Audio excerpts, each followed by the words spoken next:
Sir 22 lakh बच्चे, रोज 18 घंटे की मेहनत, एक 3 घंटे का एग्जाम, लेकिन एक कैमरा फोन, व्हाट्सएप पर एक मैसेज, टेलीग्राम पर एक पीडीएफ, रात 2 बजे पेपर लीक, सब खत्म, स्टूडेंट की सारी मेहनत बर्बाद।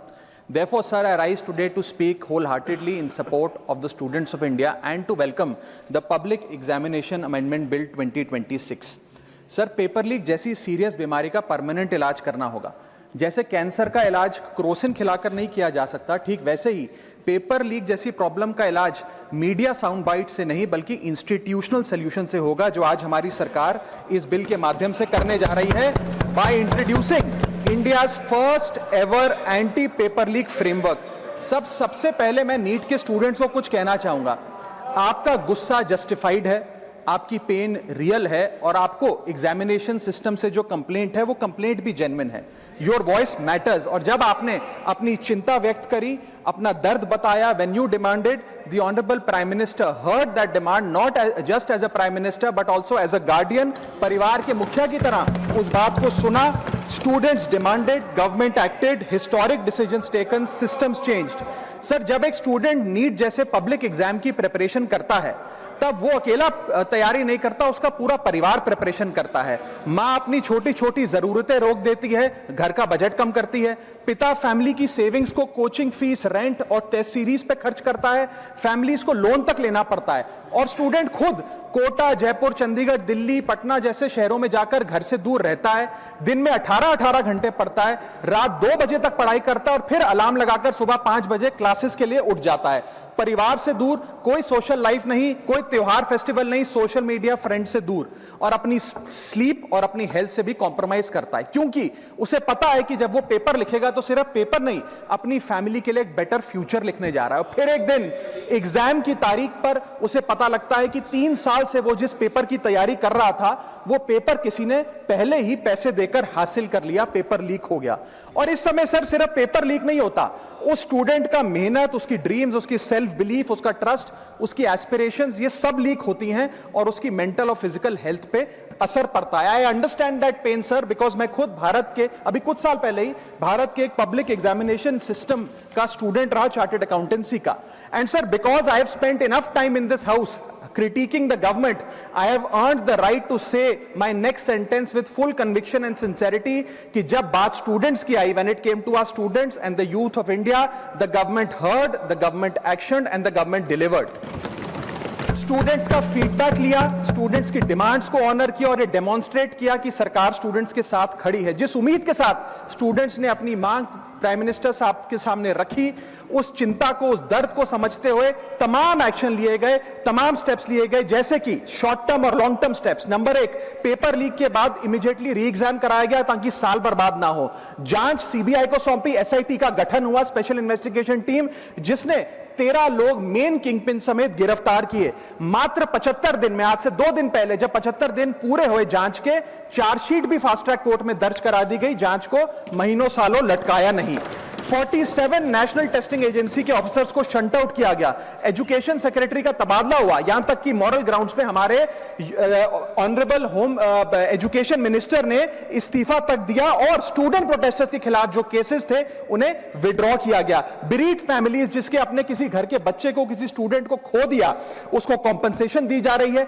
एग्जाम सिक्योरिटी प्रोटोकॉल्स को स्ट्रेंथन किया जा रहा है और अगली बार से यह नीट का पेपर ओएमआर शीट से नहीं बल्कि फुल्ली कंप्यूटर बेस्ड टेस्टिंग से कराया जाएगा ताकि remotest chance of paper leak भी एलिमिनेट कर दिया जाए। इसी के साथ साथ सरकार ने एक हाई पावर टास्क फोर्स का गठन किया है जो फर्दर रिफॉर्म्स अंडरटेक करेगी कि भारत के पब्लिक एग्जामिनेशन सिस्टम की इंटेग्रिटी को कैसे प्रिजर्व और प्रोटेक्ट किया जाए। और इसमें इंडिया के मोस्ट अक्लेम्ड एक्सपर्ट्स जैसे कि नंदन नीलकनी साहब को समिति में डाला गया है। इसी के साथ साथ डेटरेंस क्रिएट करने के लिए, अपराधी के मन में खौफ पैदा करने के लिए एक ऐसा कानून लेकर आज सरकार सदन में आई है जिसके पास होने के बाद कोई अपराधी सपने में भी यदि पेपर लीक करने का सोचेगा तो उसकी रूह कांप जाएगी।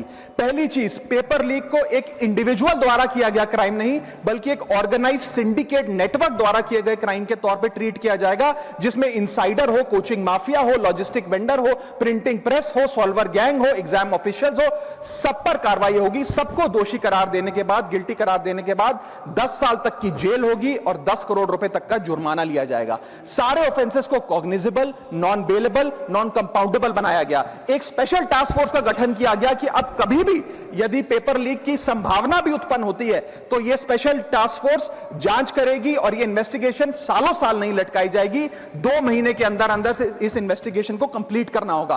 और इसी के साथ साथ फास्ट ट्रैक कोर्ट्स का गठन किया जो ये इंश्योर करेंगे कि इसमें स्पीडी ट्रायल हो, डे टू डे ट्रायल हो, स्पेशल पब्लिक प्रोसिक्यूटर होगा, 3 महीने में पनिशमेंट सुनाई जाएगी। सर मैं बता दूं, हमारे देश में fast track courts heinous crimes के लिए बने हैं, जैसे कि क्राइम्स अगेंस्ट वुमेन, रेप और पॉस्को जैसे अपराध के लिए। आज हमने पेपर लीक को उस हिनियस क्राइम्स की कैटेगरी में ला खड़ा किया है सर। इसी के साथ साथ सर इंस्टीट्यूशनल और systematic reforms will demonstrate zero tolerance towards paper leak, और इससे भारत की इंडियन पब्लिक एग्जामिनेशन सिस्टम की इंटेग्रिटी को हम प्रिजर्व और प्रोटेक्ट कर पाएंगे। ये सब इसलिए हुआ because sir there is nothing more important than the students and their future.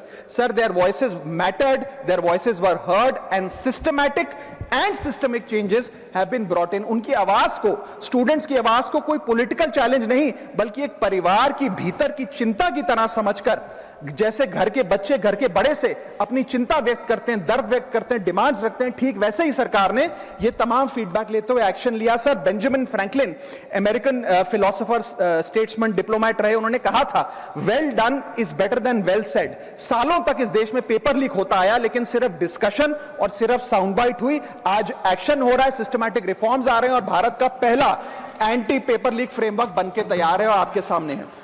Sir इसी के साथ साथ पेपर लीक किसी एक पार्टी का, किसी एक सरकार का ऑफिसर या मिनिस्ट्री की देन नहीं है और ये कोई 2026 का फिनोमेना भी नहीं है। सर मैं बता दूं कि सर जब बात अकाउंटेबिलिटी की हो, मोरालिटी की हो, जवाबदेही की हो, तो इसलिए जब बात अकाउंटेबिलिटी की हो, मोरालिटी की हो, जवाबदेही की हो, तो सर ये इससे तय नहीं होना चाहिए कि पेपर लीक कौन से राज्य में हुआ, कौन सी मिनिस्टर के अंडर हुआ, कौन सी पार्टी में हुआ, क्योंकि ये एक पैन इंडिया ऑर्गेनाइज्ड क्राइम है, क्रॉनिक डिजीज है। मैं ये बात इसलिए कह रहा हूं क्योंकि 19 जुलाई 2026 को, आज से मात्र 10 दिन पहले, पंजाब के अंदर एक फार्मेसी ऑफिसर रिक्रूटमेंट का एग्जाम हुआ। उसमें मैसिव इरेगुलरिटीज देखी गई, ब्लूटूथ डिवाइसेस के माध्यम से लाइव चीटिंग चल रही थी और चीटिंग सिंडिकेट वो चीटिंग फैसिलिटेट कराने के लिए 13 लाख रुपए का रेट चार्ज कर रहा था। यही नहीं सर, आम आदमी पार्टी की सरकार जब पंजाब में बनी तब से अभी तक नायब तहसीलदार के एग्जाम में इरेगुलरिटीज देखी गई और लार्ज स्केल चीटिंग हुई। पंजाब स्टेट एजुकेशन बोर्ड में 12वीं क्लास का इंग्लिश का पेपर लीक हुआ, पीएसटीटी स्कूल टीचर रिक्रूटमेंट का एग्जाम का पेपर लीक हुआ, पीएसएसबी के ग्रुप ऑफिसर के रिक्रूटमेंट का एग्जाम लीक हुआ, एग्रीकल्चरल डेवलपमेंट ऑफिसर के रिक्रूटमेंट का एग्जाम लीक हुआ और एक्साइज और टैक्सेशन इंस्पेक्टर की रिक्रूटमेंट की मेरिट की लिस्ट जब आई तो उसमें फर्जी नाम डाल के जारी कर दिया गया। सर मैं आ रहा हूं, अब मैं कांग्रेस में ही आ रहा हूं। आप कांग्रेस का सुनिए सर, ये मेरा समय खराब कर रहे हैं। आप बोले ना, बोले आप बोले। सर जब सर कांग्रेस की कर्नाटक में सरकार है, इसी साल जनवरी 2026 में एसएसएलसी का पेपर हुआ। इसी साल कर्नाटक में कांग्रेस की सरकार के अंडर एसएसएलसी का पेपर हुआ, पेपर लीक हुआ और वो पेपर ऑनलाइन 200 रुपए में स्टूडेंट्स को बेचा जा रहा था। हिमाचल प्रदेश में HP state selection commission recruitment exam का पेपर कांग्रेस के कार्यकाल में लीक हुआ। अब आप सुनिए सबसे चौंका देने वाली घटना, सर सबसे शॉकिंग और सैड बात यह है कि 2016 में कर्नाटक में जब कांग्रेस की सरकार थी तब वहां पे 12वीं कक्षा का प्री यूनिवर्सिटी कॉलेज का 12th का केमिस्ट्री का पेपर लीक हुआ। ये क्लासरूम का पेपर नहीं था सर, ये स्टेट बोर्ड एग्जाम था। ये स्टेट का एग्जाम जब पेपर लीक हुआ, बच्चे एग्जाम देकर घर आ गए, पता लगा पेपर लीक हो गया, पेपर कैंसिल कर दिया। 20 दिन बाद री एग्जाम कराया गया, री एग्जाम का पेपर भी लीक हो गया और उसके बाद रात को 3:30 बजे वो पेपर व्हाट्सएप पे घूम रहा था, री एग्जाम को भी कैंसिल करना पड़ा। इसके बाद जब जांच हुई, स्टेट सीआईडी ने जांच करी तो 3 लोगों को अरेस्ट किया, जिसमें कर्नाटक सरकार के मेडिकल एजुकेशन मिनिस्टर डॉक्टर शरण पाटिल का पीए खुद शामिल था। पीए 10-10 लाख रुपए लेकर पेपर लीक कर रहा था। उसके बाद जब मंत्री जी से पूछा गया कि आप इस्तीफा क्यों नहीं देते, आपकी मॉरल और डायरेक्ट जिम्मेदारी बनती है, आपके दफ्तर का आपका पीए पेपर लीक कर रहा है, आप क्यों नहीं इस्तीफा देते, तो उन्होंने कहा कि there is no question of resigning, अगर कुछ गलत हुआ है तो वो मेरे पीए का पर्सनल मैटर है, उसकी पर्सनल लाइफ है। वहां सर ऑफिस गवर्नमेंट का, डेजिग्नेशन गवर्नमेंट की, एक्सेस गवर्नमेंट का, बट अरेस्ट की बात आई तो पर्सनल लाइफ का मैटर है। और आयरनी देखिए, आज 2026 में कर्नाटक में फिर कांग्रेस की सरकार है और डॉक्टर शरण पाटिल फिर मंत्री हैं और उसी विभाग के मंत्री हैं, मेडिकल एजुकेशन विभाग के मंत्री हैं। ये है स्टैंडर्ड ऑफ अकाउंटेबिलिटी। सर सुन लो, उसी के साथ साथ 2004 से 2014 के बीच में जब यूपीए की सरकार थी तो कांग्रेस के कार्यकाल में दर्जनों एग्जाम्पल हैं, डॉक्यूमेंटेड एग्जाम्पल हैं पेपर लीक के सर, जिसमें मुख्य तौर पर AIIMS post graduate medical entrance exam 2006 में लीक हुआ, रेलवे रिक्रूटमेंट बोर्ड का एग्जाम 2009 का लीक हुआ, all India engineering entrance exam 2011 UPA के कार्यकाल में लीक हुआ और SSC combined graduate level exam 2013 leak हुआ। सर इस पीरियड में उस समय की यूपीए सरकार ने क्या किया? कोई अकाउंटेबिलिटी एस्टैब्लिश करी, कोई एग्जाम सिक्योरिटी आर्किटेक्चर को ओवरऑल करने के लिए कोई कानून लाए, कोई dedicated anti paper leak law लाए? कुछ नहीं लाए। सर मैं एक बात कहना चाहता हूं, सर पॉलिटिकल मेमोरी सिलेक्टिव हो सकती है, पब्लिक रिकॉर्ड सिलेक्टिव नहीं हो सकता। अगर नेशनल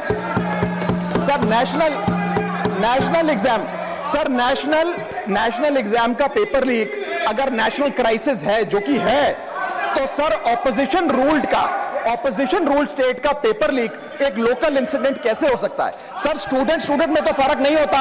अगर नीट के स्टूडेंट्स का पेन जेन्युइन है, जो कि जेन्युइन है, तो सर पंजाब के फार्मेसी एग्जाम के स्टूडेंट्स का और कर्नाटक के एसएलसी एग्जाम के स्टूडेंट्स का पेन भी जेन्युइन है। स्टूडेंट का पेन पार्टी देखकर चेंज नहीं होता और ठीक उसी तरह रिफॉर्म और अकाउंटेबिलिटी भी पार्टी देखकर चेंज नहीं हो सकती। अब मैं स्टूडेंट्स के बारे में कुछ कहना चाहता हूं। सर देयर वॉइस मैटर्स, उनकी मांगे जायज हैं। सर स्टूडेंट्स द्वारा प्रोटेस्ट करना, सवाल पूछना, डिमांड रेज करना, कोर्ट जाना, पीसफुल मार्च निकालना, ये सब उनका संवैधानिक अधिकार है और ये करना भी चाहिए। लेकिन सर स्टूडेंट का प्रोटेस्ट स्टूडेंट का रहे, किसी पॉलिटिकल पार्टी की रैली ना बन जाए, वे अपना माइक किसी को आउटसोर्स ना करे, क्योंकि सर स्टूडेंट की लड़ाई तो एग्जाम सिस्टम को सिक्योर बनाने की है, नेताओं की लड़ाई अपनी सोशल मीडिया रीच बढ़ाने की है। सर जब पॉलिटिकल लीडर्स प्रोटेस्ट के टाइम पर बैरिकेड के आगे स्टूडेंट को भेज खुद कैमरे की सेफ साइड पे रहें, तो उनसे पूछिए कि रिस्क मेरा और रील तुम्हारी, ये पार्टनरशिप कैसी? सर स्टूडेंट का मूवमेंट स्टूडेंट के फ्यूचर के लिए है, किसी फ्लॉप पॉलिटिकल पार्टी के कमबैक के लिए नहीं है सर। और जो पॉलिटिकल पार्टी के अपने खुद के फ्यूचर का आता पता नहीं, वो स्टूडेंट के फ्यूचर की क्या लड़ाई लड़ेगी? सर स्टूडेंट्स को जस्टिस चाहिए, पॉलिटिकल पार्टी को फुटेज। स्टूडेंट को एग्जाम सिक्योर करना है, पॉलिटिकल पार्टी को वायरल क्लिप। स्टूडेंट का सवाल फ्यूचर का है, नेता का कैलकुलेशन अगले इलेक्शन का। इसीलिए मैं ऑपोजिशन पार्टीज को कहना चाहता हूं, don't use students emotion for your political promotion.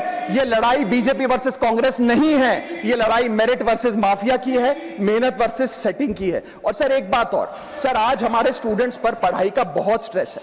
हमारे समाज ने, हमारी सोसाइटी ने आज बच्चों का, क्योंकि हम बेस्ट चाहते हैं, अपनी बच्चों से पढ़ाई संबंधित एक्सपेक्टेशन को प्रेशर में बदल दिया है। और ये प्रेशर सर स्कूल से ही शुरू हो जाता है। जब बच्चा 10वीं क्लास का बोर्ड का एग्जाम दे रहा होता है तो बोला जाता है ये क्रिटिकल ईयर है, अच्छे मार्क्स लाने हैं, नहीं तो स्ट्रीम नहीं मिलेगी, पूरा करियर बर्बाद हो जाएगा। 12वीं क्लास में जाता है तो प्रेशर और बढ़ता है, बोला जाता है ये लाइफ का टर्निंग पॉइंट है, आगे की जिंदगी कैसे डिसाइड होगी। जेई, नीट, सीयूईटी, तमाम एंट्रेंस एग्जाम की तैयारी का प्रेशर अलग। और सर जब कॉलेज पहुंचता है तो एक अलग ही लेवल का प्रेशर होता है। उसको बोला जाता है सीजीपीए ठीक रखो वरना प्लेसमेंट नहीं मिलेगी। ये पूरी लाइफ का सवाल है, करियर का सवाल है। हर स्टेज पर प्रेशर का सिलेबस बढ़ता जाता है। और ओवरऑल सर इंडिया में कंपटीशन बहुत फास्ट स्पीड पे बढ़ रहा है, लेकिन उसी के साथ साथ कंपैरिजन भी बहुत फास्ट स्पीड पे बढ़ रहा है। सबसे पहले जब बच्चा स्कूल जाता है तो अपने स्कूलमेट्स, क्लासमेट से कंपैरिजन होता है। कोचिंग सेंटर जाता है तो वहां कोचिंग सेंटर के स्टूडेंट से कंपैरिजन होता है। ऑल इंडिया रैंकर से कंपैरिजन होता है। घर आता है तो पड़ोसी और रिश्तेदारों के बच्चों से कंपैरिजन होता है। ये कंपैरिजन मोटिवेशन नहीं सर, प्रेशर और स्ट्रेस में बदलता जा रहा है। सर जैसे 3 इडियट्स पिक्चर में कहा था ना, काबिल बनो, कामयाबी झक मारकर पीछे आएगी, ठीक उसी तरह समाज को, हम सबको, अगर कोई स्टूडेंट चिंतित दिखे, स्ट्रेस में दिखे, उसे कहना चाहिए कि एग्जाम इंपॉर्टेंट है लेकिन तुम एग्जाम से ज्यादा इंपॉर्टेंट हो। सर क्योंकि घर स्टूडेंट का सेफ स्पेस होना चाहिए सर, दूसरा एग्जाम सेंटर नहीं। और एक रैंक सर, एक रैंक रिजल्ट डिसाइड कर सकती है बच्चे का, उसका फ्यूचर नहीं, वैल्यू नहीं, उसकी पूरी जिंदगी नहीं। और अंत में sir, I just take 1 more minute sir, अंत में मैं अपने वेल विशर्स को भी कुछ कहना चाहूंगा, जो पिछले कुछ समय से मुझे कह रहे थे कि राघव आप नीट के इशू पर कब बोलोगे, आपको हम सुनना चाहते हैं। मैं बड़ी हम्बली कहना चाहता हूं सर, जब मैं ऑपोजिशन में बैठता था तब सवाल मेरा हथियार था, आज मैं ट्रेजरी बेंचेस पर बैठता हूं, आज सोल्यूशन मेरी जिम्मेदारी है।